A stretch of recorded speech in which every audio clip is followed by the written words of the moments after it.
All right. Good evening. Good evening. Good evening. Let me take this QR code that I was testing off up. So I hope everyone is doing well on this Wednesday. Specifically, today is Wednesday, August 16th, 2025. It's unbelievable that we are 4 months into the new year. I always say this: time flies, but time waits for no man, woman, child, even though, children really don't experience how fast time goes until they become adults, right?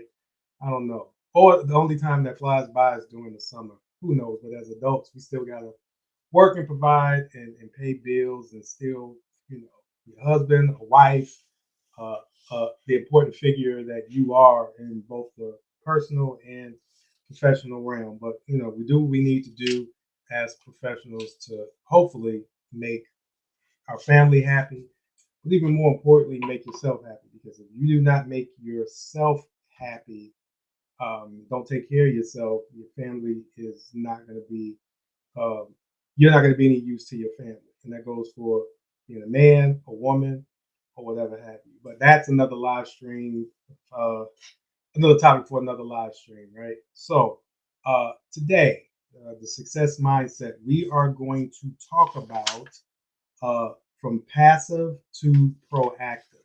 Okay. So let me explain how we even got to from passive to proactive. So I put out two previous live streams, and what I'll do is put the links in the chat about having a successful mindset. And the successful mindset or success mindset is wrapped around specifically recent college graduates or soon to be, because we are right around the corner of graduation season. So I know that there's a lot of college seniors right now that may be either super excited or super stressful based off of what your grades are looking like before finals. However, once you move that tassel from left to right or right to left. I'm gonna forget what it is. But once you move that tassel and throw your cap in the air and you claim to officially be a college graduate, there's a reality switch that happens and you may not even be aware of if you are a recent college graduate, right? And that switch is you have to instantaneously go from a college graduate and really not, I mean, your main focus, depending on where you are in life, it's not your main focus is making sure that you get the grades that you need to graduate, right? You clearly have a path to success, regardless of what major you are in, okay? But based off of that, a lot of college graduates or recent college graduates fail because they do, one, they're not aware of the switch that they have to make, or two, they learn it late in their journey and they feel like they are behind the pack and they're really not where they want to be, even though where you want to be as a college graduate has to be planned out, but even more importantly, realistic, right? As an example, if you're a college graduate, you are not going to make 100K out the gate based off what's in your first job. I'm sorry to hit you with that reality, but what you may be watching on social media and talking to other people who may be lying to you and saying that they've got a job for 100K is steering you down the wrong path.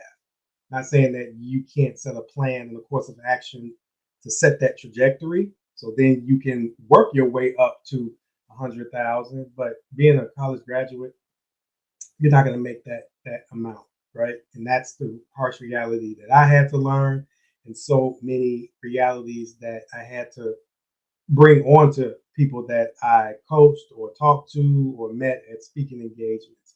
Not saying that you not are not worth 100K, but a company who don't know you, they don't have a prior relationship with you, they don't even know the value that you bring to an organization. They're not going to pay you 100K out the gate, right? Maybe in the professional world, but when it comes to individuals like you and I that I went to school, worked, got a degree, and want to put our degree to work, the harsh reality is you're not going to get a job. Excuse me.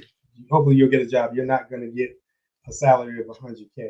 So the first two live streams gave a 50,000 overview of what the success mind shift is. And based off of that first live stream, I got a lot of questions and a lot of comments for me to actually go more into detail about the three components of the success mind shift. And those three components, and I did a prior live stream for that, from a mindset moving from a student to performer. What I'm going to talk about today is moving from a passive mindset to a proactive mindset. And then, last but not least, bringing in the rear is having a mindset. You're moving from external validation, which you get a lot in college based off of your professors and the grades that you get, to internal validation, right? That's the one that's near and dear to me because that was the one that was the hardest for me to transition to, right? So if you are interested in looking at the live stream from student to performer, I'll put the link um, of that recording from my YouTube.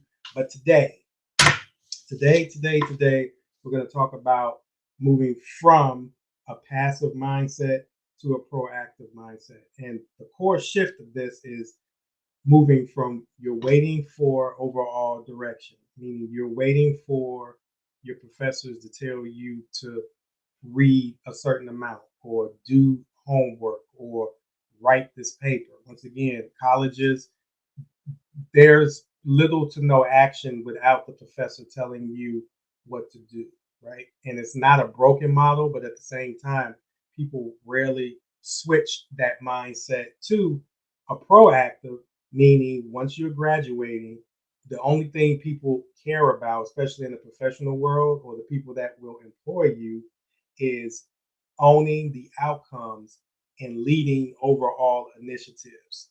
So, the leading overall initiative piece, this is the thing that really trips people up because from a mindset perspective, they feel that even though they are just starting in their career, they can't lead in some way, shape, or form, which is totally untrue. And I say that with pride because I also thought that me starting out as an entry level professional, I couldn't lead certain initiatives. But you don't necessarily have to be a you don't to lead in what you're doing or just to lead yourself or lead your initiatives. You don't necessarily have to be a leader to lead, if that makes any sense. You don't necessarily have to be in a leadership type position for you to own your position, both good and bad, and to own the outcomes that come from the position. But even more importantly, what are the initiatives that you are going to lead? And for people who are still in a holding pattern based off of what you can lead, wait towards the end of this live stream, and I'll tell you one key thing that someone even coming into an organization can lead and be successful, and that will speak volumes based off of the people that are in the room, whether it's your boss, your teammates, upper management, or whatever have you. This one thing, and you leading this one initiative that any recent college graduate can do once they get a job, it will definitely set you apart from others. Okay, so the overall overview of this session is the workplace, your job, your place of employment, they reward initiative. You mustering up the energy to get something done as opposed to just overall obedience. The workplace, unless it's the army or some sort of military type structure or governmental structure, you don't necessarily get rewarded by just being obedient and just doing all the time what your boss tells you to do, right? In some instances, and this came from a boss that I talked to maybe about a year ago. He says when he brings on someone, he really doesn't want to tell them what to do. He wants to see what they are capable of, and that's where he will determine if they are suitable for the position. Because once again, as you graduate and you get your first job, your first 30, 60, 90 days, you will be on a probationary period. Do not think just because you have graduated, you made it, right? It's not like, oh, mom, I made it. No, because they still have to rank you between those 30, 60, or 90 days. And the best way to do that is to follow some of these steps, AKA take initiative. Because the main thing is to move from that passive mindset, once again, having your professors and other people telling you what to do to accomplish a certain goal, you move into a proactive mindset and really not waiting for someone to tell you to get something done. This is one of the main reasons, or the secret sauce, or the hacks that people may say. This is one of the main reasons you gain a professional presence in your workplace. And this is how you also gain influence. Okay. If you follow these steps, you will clearly hear from, if you don't hear it directly from your boss will say this to someone else. Hey, that person's a go getter. I like him or her because they take overall initiative. And I really don't have to hold their hand to get the work done. I just have to meet with them, tell them what I'm looking for, and check in with them periodically. Though, let me tell you a little secret. Those are the best type of employers because you become one less problem that your boss has to deal with in a sense. We're all adults, because once again, once you are 18, you are considered an adult. But as you graduate into the professional world, you will deem to be an adult. So adult handles their business and they don't just wait for someone to tell them what to do. They do what they need to do to figure it out, right? So, three things that you can do to move from the passive to proactive mindset. The first thing is, and I briefly talked about this during the live stream, last week's live stream, I should say, is initiate a weekly value add. So, what is a weekly value add? So, during my last live stream, I said every, let's say Friday at 3 o'clock, towards the end of the week, you want to create a value list. And this value list is not just your traditional to do list. This is the things that I need to do. A to-do list are the things that you need to do to accomplish a task. However, when you create a weekly value add, these are strategic things that you can do to add more value to yourself, the department, and the person that you report into. People reward value, or people will pay more for the value that you bring to an organization, not just the task and the things that you have accomplished. You need to have a clear distinction of the two. Just doing the task and getting that done, that's fine. But in the midst of that task, what value are you adding to, once again, your position, uh, the department, or your boss, or a combination of all three? Okay. So there's always a challenge behind that when you are just starting out. One of the challenges is how can you identify some of the current problems that exist within your department that your particular position could fix, right? So, and I hope you guys will start to implement one-on-ones with your manager every week, every 2 weeks, maybe even every month, depending on the size of the department and the availability of your boss. You'll be able to determine that frequency. But in the midst of your one-on-one, um, ask these type of questions. What are some of the problems? To be very straightforward. What are some of the current problems that exist in this overall department that my position can potentially fix? That's a key question, and your boss should be able to give you some challenges that you can potentially fix, not just tasks that you need to do. Once again, what are some of the challenges that, or the problems, challenges, however you want to look at it? What are some of the things that currently exist within the department? And here's the key thing that other people will not take on. I promise you, you try to take on some of that stuff, and not only if you complete the task, you bring value to what that is, that will start to help you build a sense of value within the overall organization. I promise you, regardless of how a company looks on the outside, I guarantee you there's always problems and challenges that exist. This is the reason why they hire people anyway. They hire people to solve problems that can bring more value to the organization. It's just not hiring people just for the sake of hiring, right? So always remember that. So, for example, one of the things that I did when I first started back in my old IT days. So, my first IT job, I was blessed to have my own office. It was a small office. Actually, let me even take that back. Actually, it wasn't an office, it was more of a junkie storage room, right? No one went in there. My manager at the time was on the other side of the building, and the majority of the IT people were on the same side or even on the additional floor than where I was at. Since my first job was a PC tech, being a PC tech, I needed to be on the floor and I needed to have my own space so I can tend to problems that people are having immediately, right? My boss wasn't a PC tech, so he didn't necessarily have to be in the same space that I was in. So when they walked me over to the storage area at the time, it was PCs everywhere, junk everywhere. It was super unorganized. I could I it, it drove me crazy that this was the space that I at the very least needed to get my IT equipment to replace items, whether it's a PC, a monitor, a mouse, or whatever the case may be.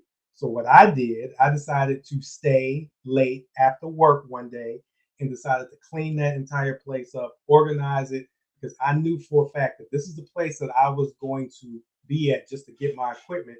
I needed it to work for me, not for anybody else in the overall organization.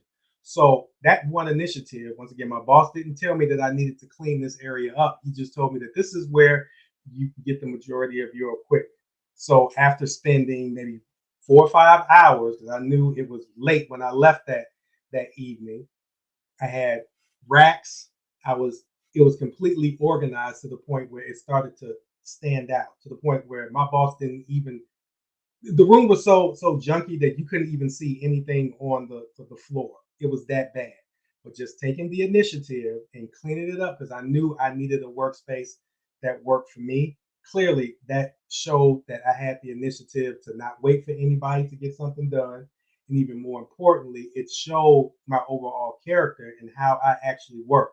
I like to work more in a more organized space as opposed to being all over the place like the other person that housed that area. Not judging or taking anything away from that person, but it didn't work for me. So me even doing that set me apart instantly from one the other IT people that worked there, and even more importantly, it put me in a perspective where my boss, his overall expectations of me raised an entire level just based off of that. That proved right then and there that I can bring value to the overall department because we went from a junky room to an organized space. Those and doing that and keeping up with my work and showing overall initiative, the first 4 years that I was there, every year I got a promotion, right? So once again, just not waiting for someone to tell me what to do and doing something that I'm fully capable of doing, that set me apart from someone else, right? So doing that, maybe you may not know what are some of the challenges and some of the things that you can bring to the table, but this is where you're going to have to take some time out. And if you go back to my last live stream, I talked about a 70-30 rule, where 70% of your time should be focused on working and executing, and 30% of that time should be learning and developing professionally, right? So what you can do is create a weekly add value list, or the list that you create at the end of the week. Add a section on what are some of the things that you have identified throughout the week that you can do to bring more value, once again, to yourself, bring more value to the department, and bring more value to the person that you report into. The challenge, excuse me, the value is all around you. You just have to take the time out and think about it, write it down, put it in your notes or whatever the case may be, but document it. So then you have a ongoing list of things that add value that you can start to execute. So you're not just completing your job, what you're getting paid to do, right? You're just not doing the job description. You are bringing more value based off of observing, documenting through this weekly value add list, and executing. So on a Friday, take maybe 20 to 30 minutes out based off of the conversations that you've had throughout the week from your boss, your teammates, or even other people outside of your department, which is a real good, if you really want to get a true understanding of the problems that are going on within your department, do not ask, in addition to asking the people that work in your department, talk to a couple of people outside your department. It's a different vantage point, it's a different perspective, it's a game changer. But if you have both of those and add them to your value list, not only are you adding value within the department, but also outside, right? The second thing that you can do to move from passive to proactive is lead something. And this is the piece that I was telling you about at the beginning of the live stream. You don't have to have a leadership title to be a leader, right? You can take an initiative and doing what you need to do to complete whatever the task is. That is a form of leadership. People have the misconception, especially recent college graduates. I'm at the bottom of the totem pole. I need to work my way up. I can't lead anything. But in actuality, you can. And one of the easiest things that you can lead, even as a recent college graduate, is lead one of your department meetings, right? And you don't necessarily have to out the gate say, hey, I want to lead this meeting, I want to do this, that, and the third. But do other things within the meeting that other people may not want to take on. For example, one of the key things that you could do is you can be a note taker. Now, I know being a note taker, sometimes people look at that and look down on that. But if no one is actually taking notes within the meeting and you do, and then you take the notes, you organize them the best way possible, and then you email that out to the team, that creates an overall value. Now, I'm not saying that you need to be the designated note taker, because in some organizations, if you take on a certain task, you have absorbed that task. You want to have some overall balance, but you can take the initiative and lead on taking overall notes within the meeting, and you can work your way up. You can take notes and push that out, but then also you can actually go to your boss and say, hey, I would like to facilitate this overall meeting. I know we have a lot of initiatives. I would like to try that out. That's taking some pressure off of your boss, because usually the person that leads the meeting is your actual manager or the department head.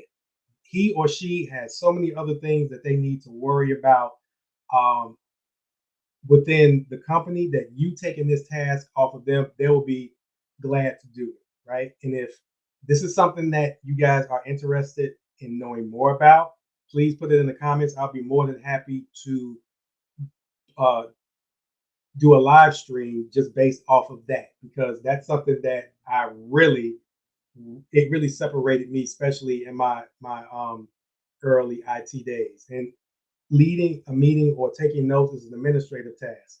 Anybody can take good note. Well, not anybody. Let me not say that, but take great notes, organize them in a fashion where all parties can understand, and it makes their jobs easier. Because if people within the department are getting tasks and certain deliverables they need to accomplish, and you put it in an organized fashion and send it out, That's not only helping you out, but it's helping the team out. This is something very small yet effective that you can do to go, once again, from a passive mindset to a proactive mindset. Nobody asked you to take notes, nobody asked you to lead the meeting, but even if you put forth the effort and show the initiative that this is something that you would want to do, these things will clearly help separate you from the majority of your peers, regardless if they're starting out or they've been there for a couple of years, right? Because doing the stuff that other people do not want to do and you do it successfully,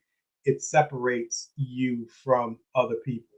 You know, I'm not saying that you have to volunteer for everything, but look for those opportunities to show initiative within your organization.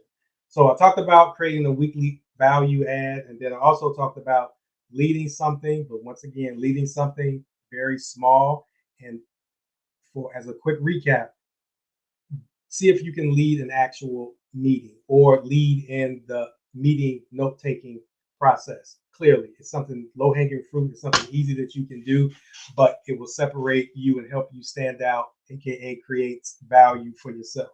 And then, last but not least, and this is one thing that I see people who are starting out, they think that once they graduate, their learning stops. Actually, after you graduate from college, your learning needs to accelerate because it's not in a structured manner the way that you had it before, unless you're going for your master's or your PhD. But if you do not want to move forward in an educational situation, or it's not school like structure, you want to make sure that you take the time out to create and execute a self led growth plan. Okay. Most people think that that's HR's job. HR's job is not to make sure that you are still growing professionally. It is your job. And in actuality, you need to be used to it because if you spent 30, 40, 50, 60, 70 grand on your education, you while you're still in that mode, you still want to educate yourself. And it can be something as easy as going to YouTube University and saying, hey, this is what I want to learn.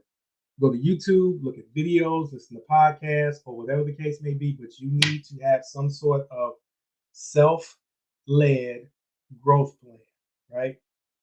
Usually, a growth plan, you will want to share that with one of your colleagues outside of the office first, or one of your mentors, so you can refine it. And if you deem that you want to do it based off of the environment and the culture of the organization, then share it with your boss. Let him or her know that this is what you're learning and this is where you want to grow in the area that you want to grow in within the next 6 months to a year. Do not think that the organization is going to pay for it. If you are within an organization that does do that, you are a blessed person to the point where an organization will pay for your continued education. But in this day and age, they're not going to do that for a multitude of reasons. I'm not going to go into those reasons. But if you want to know those reasons, shoot me a message and I'll be more than happy to tell you. But for a lot of reasons, companies will not want to continue your growth plan. So this is something that you can create on your own, right?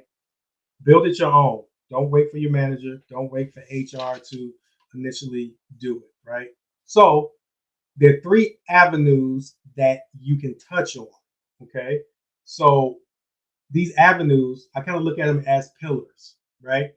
You don't necessarily have to do all three of them at once. Focus on just one.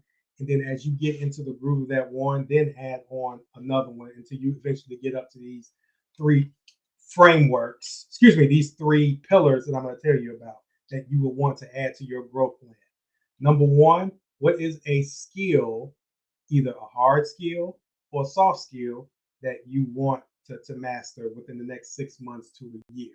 Once again, education is important, and as you grow, there's no growing without learning in some way, shape, or form. So you'll want to sit down and ask yourself, based off of your current position, and if you have a career path already, or even if it's just something where you want to be in the next couple of years, look at that career plan and say, what is the one skill that I need to master? I'll give you an example out of my own book that I'm currently executing. Okay. So my 9 to 5 is dealing with operations and continuous improvements. So, long story short, I create processes on how to help an organization either work more efficient, that can save them money, or help them make more money. So, one skill that I want to master is something called a lean Sigma 6 or lean Sigma. I always get them mixed up. But long story short, this is a certification that I can receive to help me, one, better identify areas of improvement within any department, how to stand up that actual strategy, how to implement that process, and then how to train people. So this lean Sigma 6, I gotta remember what it is. It has certain levels of black belts. I mean, it has certain level belts. It's kind of like karate, right?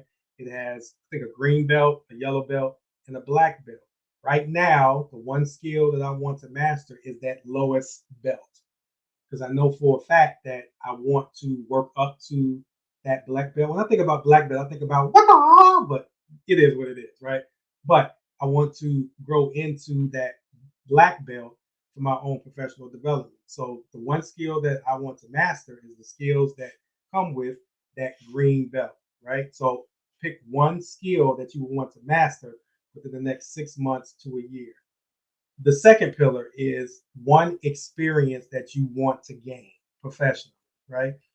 One experience, actually, I just finished helping coaching someone on this, is one experience that they wanted to go about. They're very quote unquote shy or introverted.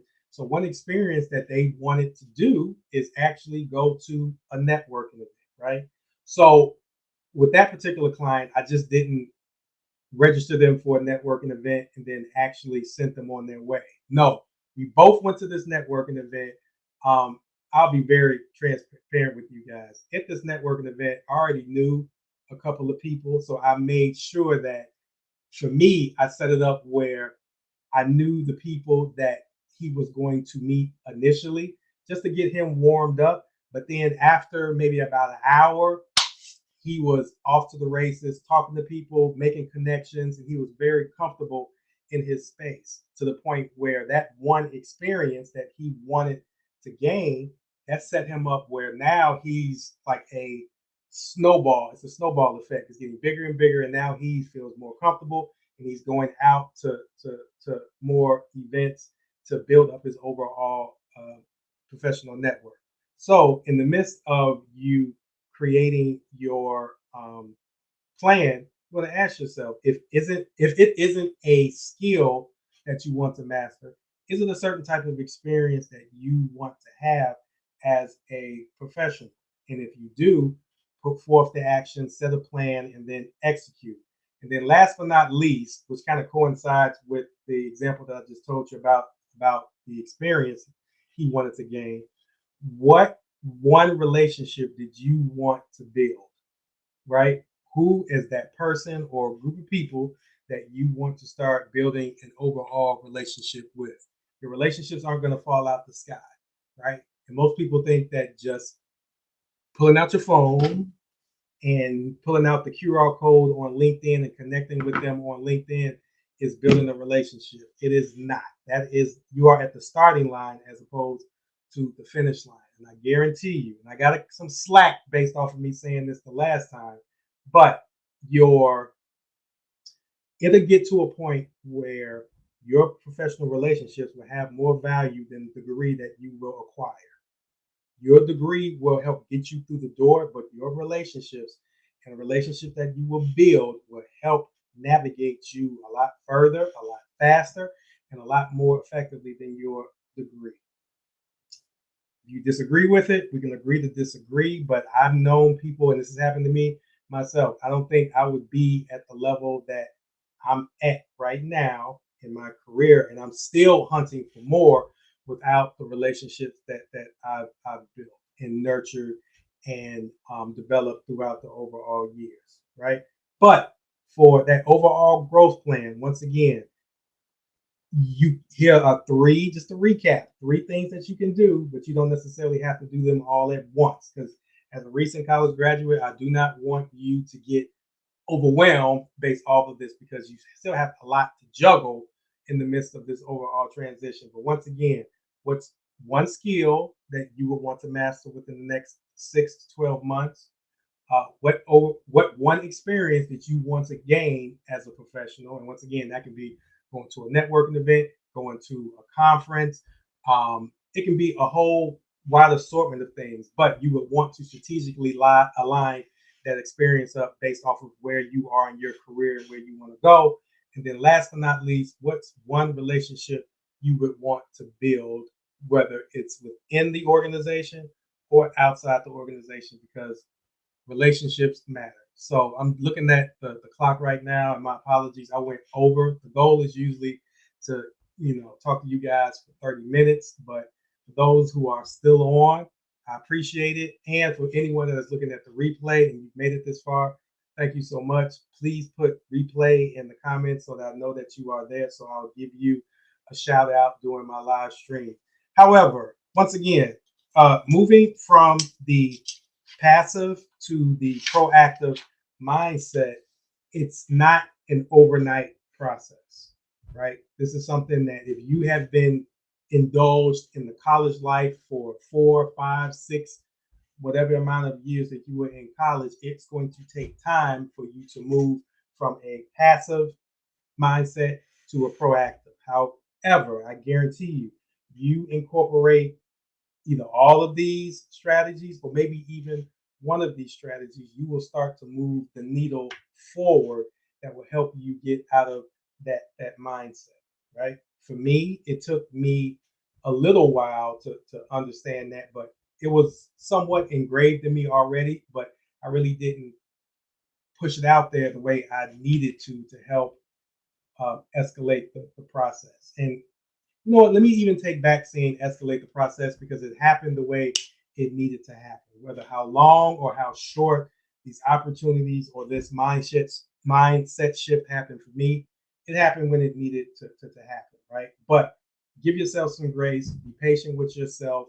But this is a continuous thing that you will need to do while you are transitioning from a college graduate to a thriving professional, right? So thank you guys for taking time out of your schedule to look at this overall live stream. If you had any questions, comments, concerns based on anything that I've talked about during this from passive to proactive live stream, feel free to put it in the comments and then we can go from there. So once again, this is Eric B. Horn. Thank you guys so much.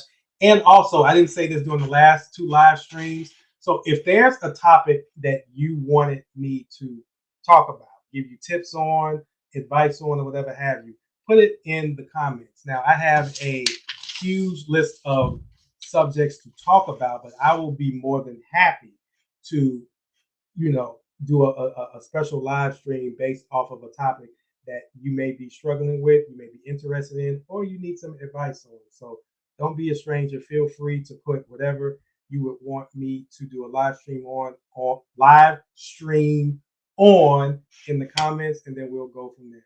Thank you guys for your time. Have a good night.